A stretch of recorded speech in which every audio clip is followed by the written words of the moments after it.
So we'll get into this. So everybody, if you're first timer, please subscribe. If you're listening to us on the YouTube, if you're listening to us on the air, we really appreciate you listening. Thanks so much for listening to these informative interviews with people that are candidates, or if they're not candidates, they're very big in politics. We have some really good interviews coming up from some, George Allen will be on us with us, a former senator from Virginia next week, and former Senator Tom Daschle will be on also. So we got some big people on, but we're going to go to New York again. We just were at Maryland last night because they have a big primary today we was talking to the Republican nominee for Attorney General there. And we're going to go to New York today to talk to the leader of the New York Conservative Party, Jerry Kassar. Jerry, thanks so much. Really appreciate you coming on with so much going on in the city right now.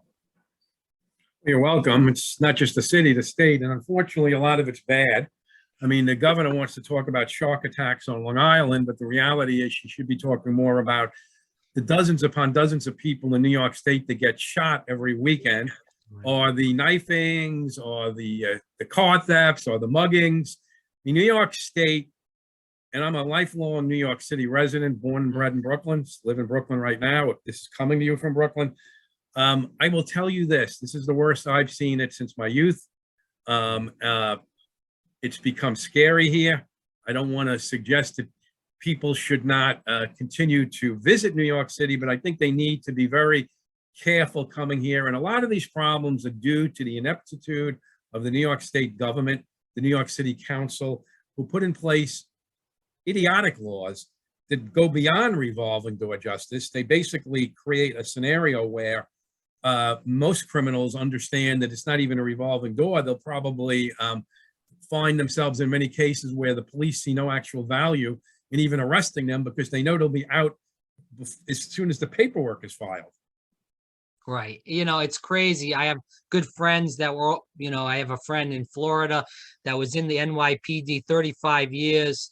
I read the New York Post. I hear about all these stories that are just insane going on. My friend who lives in Manhattan was just talking to me earlier and saying that there was this guy, since de Blasio let all these people out of mental institutions, there was a guy that raped 3 women in one night. He was stealing their underwear and just jumping on them. It's crazy.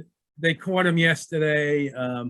Yeah, it was one of the victims. He had the victim order food from one of those services, and she put a note in the request for the food, and then they in turn, I think it was Grubhub, they in turn alerted the police. But can you imagine? This is the way what it's coming down to. Yeah, it's really disgusting what's going on. Not just that, the woman that got beaten up, I think she was coming off the bus by 3 African-American teenagers rather. She got beaten up because she said she voted for Trump. I mean, these people are just going. It is, and it's due to the election of ultra liberal, completely out of touch district attorneys. The placement by the political democratic organizations of judges that have very, very, very little interest in victims' rights and primarily are there for criminals, as well as laws that were supposedly designed to create some sort of equity, but in reality have just made this city and state less livable. And I'm not going to keep rattling on stories, but it's just crazy how all this stuff, like you said, Jerry, is happening, consistently, one after the other. And we just go into the guy that was in the bodega. He owned that store. And then some guy comes in and robs him. He kills that guy. And then he goes to prison.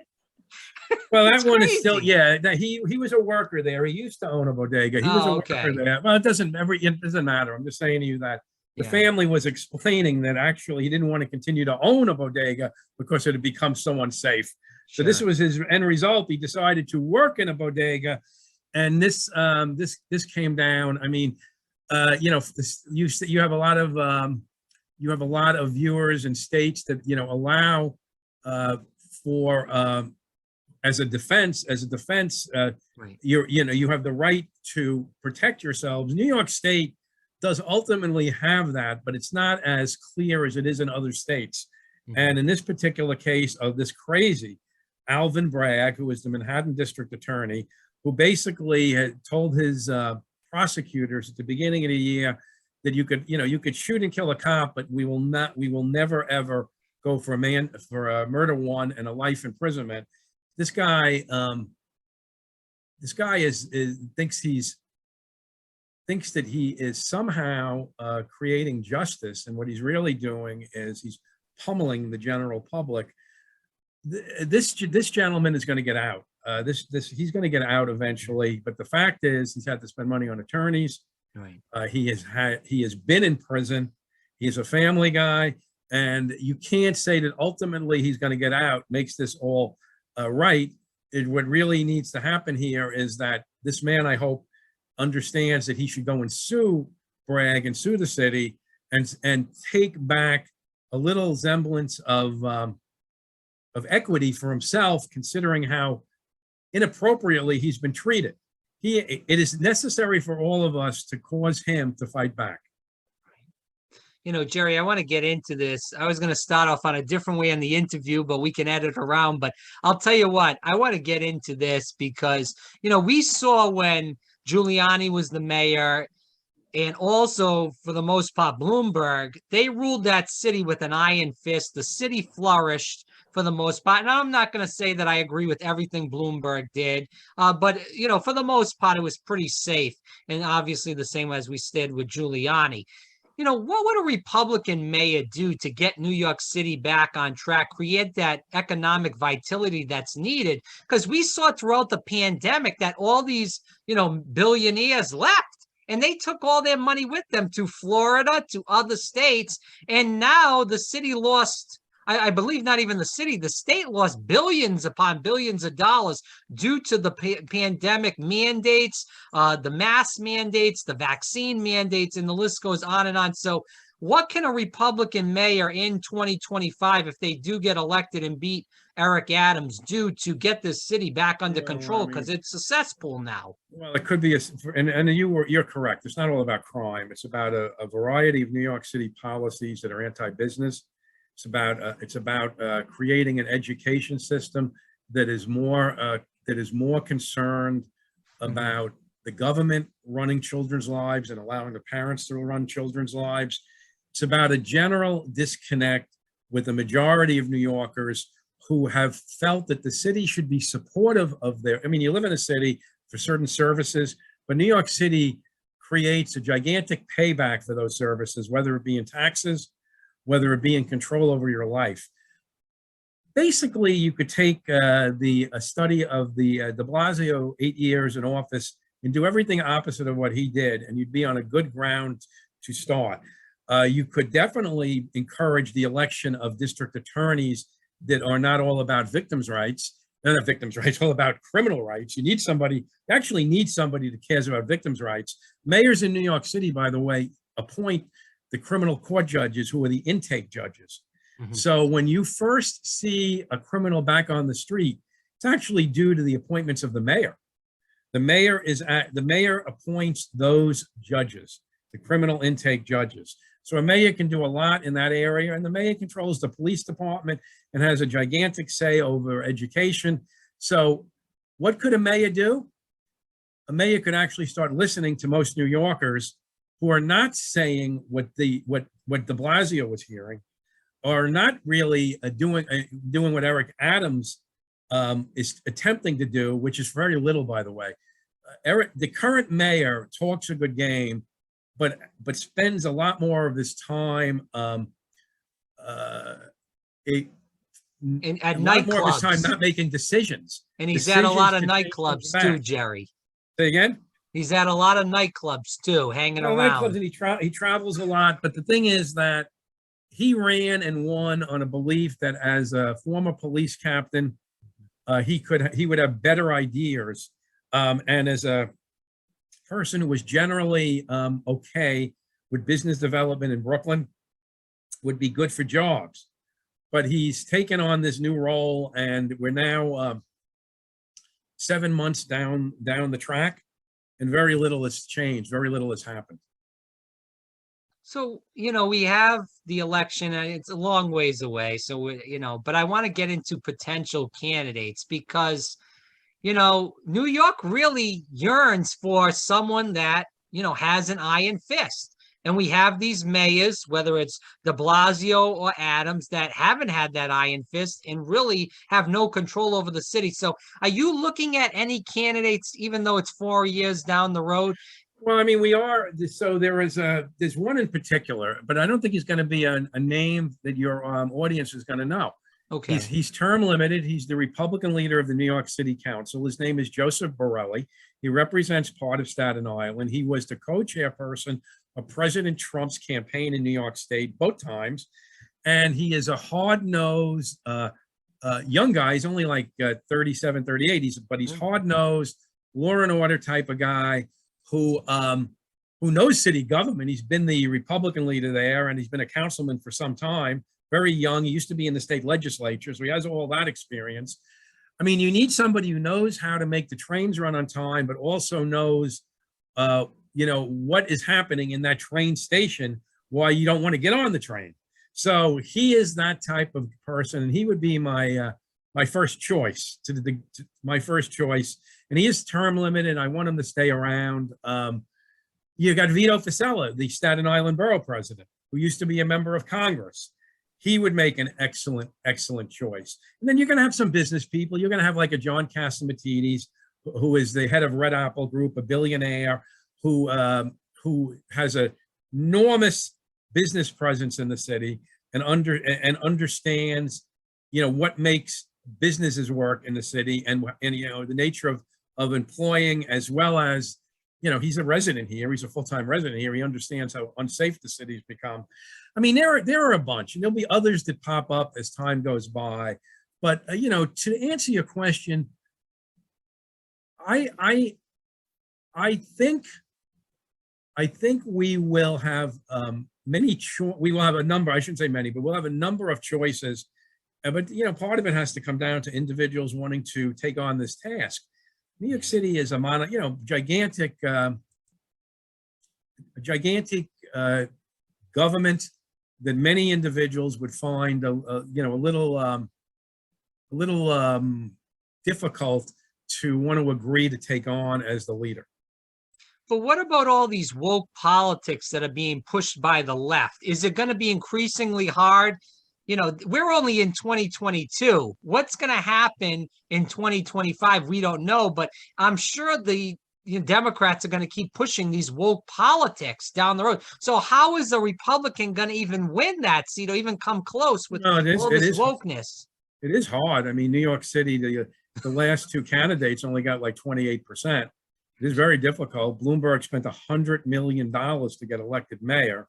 And, so he did not participate in the public financing here, which would create a scenario which would make it extremely difficult for a Republican to win, because you've got to really outspend the Democrat greatly. Look, I'm not going to tell you it's not going to be difficult. This is a piece of positive news, though. The New York City government came out with its new lines, the first set they have of New York City Council lines for the reapportionment. They came out with them last week. They have to review them and come out with a final set in September. This new set of lines gives more opportunities to normal people, some of them being Democrats, possibly another Republican or two. The current city council is about as left as you could get. This was not a map that was to the benefit of these socialist democratic members, borderline communist members of the council. So my view is that next year, the city council's up next year, by the way. Mayor's not up to 25, but the city council's up next year. My view is that we will elect more Republicans and normal Democrats to the city council. Not enough to take a majority, but enough to change part of the conversation. And that's very important. I want to move to 2022. Talking about the Zeldin campaign, obviously that's the big race in New York. Reading the Post, we're hearing some stuff about the signatures and what's going to happen with that. What is your opinion on that? Is Zeldin in trouble with this? Are you worried about this? For one thing, those signatures are for an independence party, the Independence Party. That's not Zeldin. That's the Independence party. It's a Okay. different group that endorsed Zeldin. And I know Zeldin would have been happy to take the endorsement, Right. but the point is, it's not his petitions, it's the petitions of the Independence Party. Okay. So do I think it's a negative story? Yeah, but I also think that that's not what this election's about. This election is about the economy. So, if you're upstate, it's about the economy. If you're downstate, it's about crime. If you're anywhere in the state, it's about education. So, that's what this election is about. And I think the Zeldin offers completely different approach to government than Governor Hochul. I mean, as I said earlier on, she's worried about the sharks. I'm worried about being mugged. And so is Zeldin, by the way. His background, his military background, his prosecutorial background, his time in the state Senate, his many years in Congress, and he's only 41 years old, and he's a lieutenant colonel in the Army Reserve. I mean, he just does. At the age of 41, he stacks up and then towers over Hochul. Right. And that's what I think it's about. And I actually do not think people get into this nitty-gritty stuff about how a political party such as the Independence Party went out and played some games with their petition signatures. Well, let me go on this, Jerry, because Andrew Cuomo is raising a lot of money. How does he play into this governor's race? Do you see him either doing an independent run, or do you see him screwing Hochul in some way, and Letitia James also, because she's up for election? Because they really screwed him hard. Well, legally, they're well past the point to do an independent line, so he's not running for anything. How about a write-in, though? No, he's not going to do a write-in. He could have done the independent line. He could have done an independent line. He's not doing a write-in. I worked in government for a lot of years. He's a lot of things, but he ain't that stupid. So what I do think will happen here is I do think, though, with all the money he has accumulated, it's like 20 million. Right. I do think, and he has people that still work for him. He has plenty of contacts. I do assume that, being of the vindictive nature that has been shown multiple times, I do assume he's going to want to have some impact on this election process. But for me to speculate specifically on what it would be is really to give me too much credit. I have no idea what it would be. I just believe the nature and character of Andrew Cuomo is to get involved in this election process in a way to show his vindictive nature against those he has an issue with. And that would primarily be fellow Democratic politicians. Right. Not that I think he has any interest in a Republican, but I think he primarily focuses on who he's going to get. And whatever the end result is after that, so be it. Do you think that could be an endorsement, a Cuomo endorsement to Zeldin? No, no, I do not. And I certainly know that Zeldin would repel such an endorsement. Zeldin spent a year and a half attacking Cuomo while he was, remember when Zeldin announced in like April of 2021, and Cuomo was the governor, and Zeldin was running against Cuomo and making a very big deal of the nursing home issue at the time. So I don't think there's any love lost between those two either. Okay. I was just curious because we're getting a lot of these questions about that in some sort of way, shape. I think a lot of people are intrigued by the sinister nature of Andrew Cuomo. And as such, he's like this villain that they might want to see on some sort of miniseries. And, they're going to watch it from week to week, and they'll speculate with their families what the next episode is going to show. But in reality, he's out of the game, but with $20 million, he can, punctuate certain sentences. And I'm assuming he's going to punctuate a few things as we move towards November. Does Trump play into these New York races, but especially this governor's race with Zeldin? Obviously, Zeldin served in Congress under the Trump administration. That's really technically Trump's hometown is New York, New York, even though he's in Florida, but he still has, the Trump Tower and stuff. Do you see him playing? Well, he's during the summer, he's in New York City every day. He lives in Bedminster, and he comes in and works out of Trump Towers. He's in the city right now. Oh, okay. People don't realize that from Memorial Day to Labor Day, he's in Bedminster, just 45 minutes from Midtown, and if I was to go right now to see President Trump, I would go to one of two places. I would drive over to Bedminster, which is 45 minutes from Brooklyn, or a drive to Midtown, which is 45 minutes where I am, because that's where he is, and that's where he is the whole time. But getting back to what you are, so he never deserted the area. As much as people want to believe that, he never deserted it. He's a New Yorker, But the thing is this, President Trump remains enormously popular in most parts of New York State, exclusive of New York City, and most of New York City, not all of New York City, the Staten Island, for example, and probably Westchester and a couple of the cities. He remains an important figure both in the economy and in the politics of New York State. I mean, I think from a strictly political perspective, how one wants to work him into a campaign is an important strategic decision of a campaign, because I don't think it necessarily works in every part of the state. But I would, as the Conservative Party chairman, I could say to you that I would be thrilled, literally thrilled, if President Trump came into the state and did some rallies. He's in the state, made a detour and did a few rallies for our ticket, not just for our future governor, Lee Zeldin, but for our Attorney General candidate and Controller candidate and U.S. Senate candidate, Joe Pinion. Just think that the president generally can be helpful, and I always enjoy working with his team.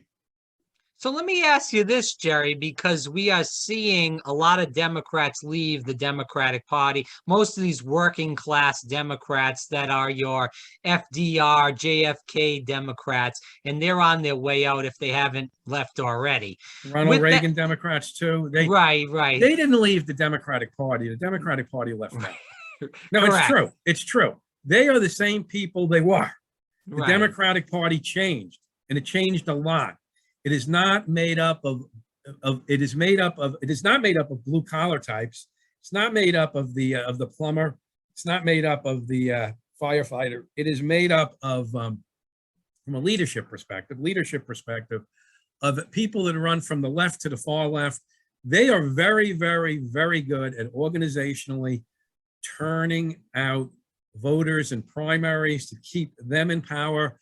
They're like the community organizers that President Obama always spoke about, except these community organizers are keeping a hold on the structure of the Democratic Party, causing their nominations to move further and further left, and causing the average Democrat to do just as you said, leave the Democratic Party, because reality is the Democratic Party left them. We are seeing that in our enrollments. Everybody isn't moving over to the Republican and conservative parties. Many are moving into in New York State, we have blanks, people that are not enrolled in parties. And they are more and more behavioral Republicans and behavioral conservatives. And that simply means that we don't win elections in New York State by just simply Republicans and conservatives voting for us. We don't have enough. We win in New York State by winning the hearts and minds of these independent voters and what I would call these mainstream type Democratic voters that you described as the old Kennedy and Ronald Reagan type voters. Yeah, no, I agree with you. And the Democrats are killing themselves in plain English by these woke policies. It's really disgusting. I want to go back into this because, all these corporations left New York City. What kind of policies do we put back in place to get these corporations, get all these people that were really putting a lot of money into the tax structure in the city to come back? Or are they going for good because they are down in Florida? They're not paying any taxes. They love Governor DeSantis, and they're probably not coming back. Or do you see something different? I mean, no. It's not only Florida. A lot of going over to Austin or Dallas or Houston. Texas is picking up a lot. South Carolina. I mean, California is just the West Coast version of New York, maybe even worse because they get the big fires. But the thing, and they're losing. I mean, for the first time in ever, they lost population the last census. Well, it was the mandates and the on both sides. So I would say to you that there are two ways to keep corporations here, and possibly as the world moves on, to cause some retrenchment. I'm not sure corporate headquarters, corporations are forming all the time. New headquarters do come to New York. I think it's two things. I think it's quality of life, and that could be defined in a lot of different ways. Of course, crime is part of it. It's not just crime, it's clean streets, whether the MTA is working or whether, you can get into Manhattan without having to pay a commuter tax.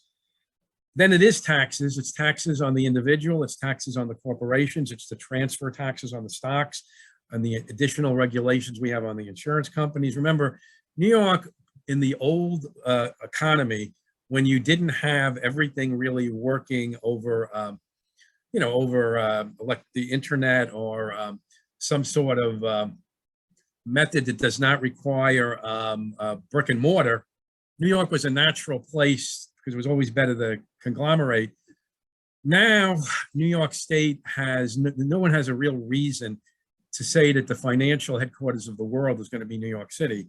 And when New York City continually imposes all these additional taxes to keep its economy, the city. Remember, there are two economies in New York. There's the real economy and there's the economy of government.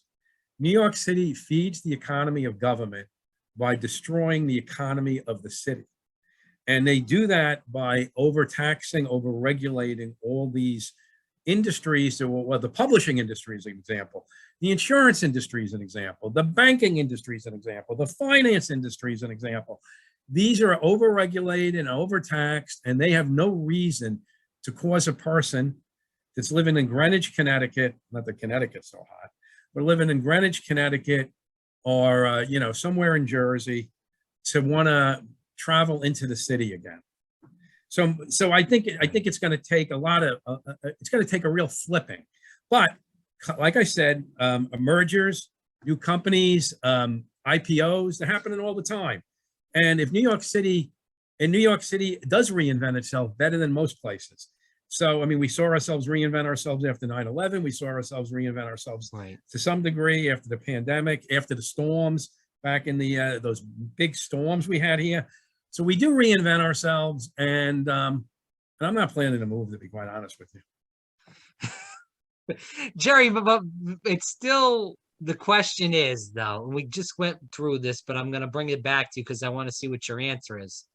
Again, we go back to the mandates, and all these conservatives, for the most part, moved out of these liberal states, whether it was New York, Rhode Island, Massachusetts, and they moved to all these other states that didn't have these mandates. The question is, with all these people moving out, how do you win, though? How do you take back control? So I have multiple times in public comments said where you're going. The Democratic strategy in New York might have really been to cause anyone who could possibly vote against them to leave the state.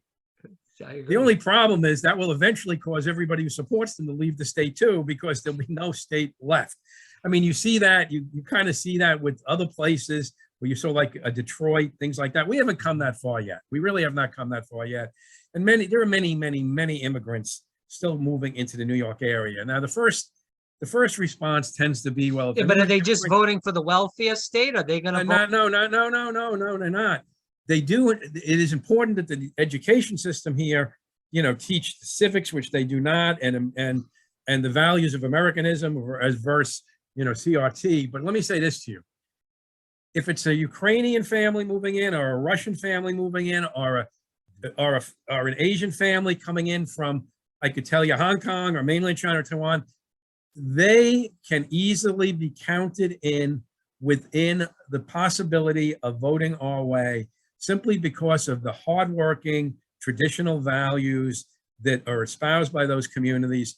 First reaction would not be to vote Republican, but the second reaction could be, and that also includes many of the Hispanic communities who we see a little bit more outside of New York City, but to a degree increasing in New York City, becoming part of our collection. So let me just give you an example. The Asian American community in New York City voted in a higher percentage for Curtis Sliwa for mayor than Curtis Sliwa received in the overall population of New York City by like 6 or 7 points. So the first reaction will be for somebody saying, well, the Asian American community, Chinese American primarily, are not part of our group in terms of taking the city back, or state. But in reality, they voted at a higher percentage than most of the city against Eric Adams. Right. So there's this, you know, New York City's incremental. New York State has got still plenty of hope. New York State last year saw major gains by Republicans and conservatives, to the point, with the exception of really Westchester County and to some degree Monroe and Erie County, to some degree, which are big counties. Westchester is well known, and Monroe is Rochester, Erie's got Buffalo. To almost the entire rest of the state is under the guidance of Republican and conservative elected officials on the town, county level. You know, and there are exceptions, there are cities, but I'm saying to you that one should not look at New York State through the prism of, or the prism, I guess, the prism of New York City. They should look at New York State as a large, glowing entity that has a lot of possibilities to it. And New York City, politically anyways, needs a lot more work. I want to go to the last two questions. When you think of, you know, conservatives, as far as New York goes, and the leader of the conservative movement, I should say, in New York in general, who do you think of? Well, to be honest with you, I don't think of an individual. I think of the Conservative Party as the leader of the conservative movement. I mean, we have 150,000 members that get 300,000 votes. As far as Republicans are concerned, the leadership in the state legislature, as well as Zeldin running for governor, are extraordinary conservatives. Zeldin is highly rated by the American Conservative Union. I mean, the two leaders in the state legislature of the Senate and Assembly are well-known conservative type leaders. But I mean, you know, New York State also has the other community of individuals who are writers, whether Federalist Society, National Review, they're located here. So you have, you know, you have John Fund, and for that matter, you have Forbes, you know, operating in the state. There's a lot of conservative movement in the state. I mean, naturally, I would consider the Conservative Party the group that people gravitate to simply make the greatest declaration that they're a conservative. Right. So we'll end with this, and because I do want to do a quick part two, if we have some time, just for you to talk about the party in general. But I'll end this part of the interview here because we kind of drifted away at the beginning, but that's okay because those are important questions. But let's end this part of the interview here. So again, for people listening, Jerry, how can people get in contact with you, get in contact with the party, follow you guys on social media, and learn about the values of the New York Conservative Party? So cpnys.org, cpnys.org. We have a very extensive website. It's kept current.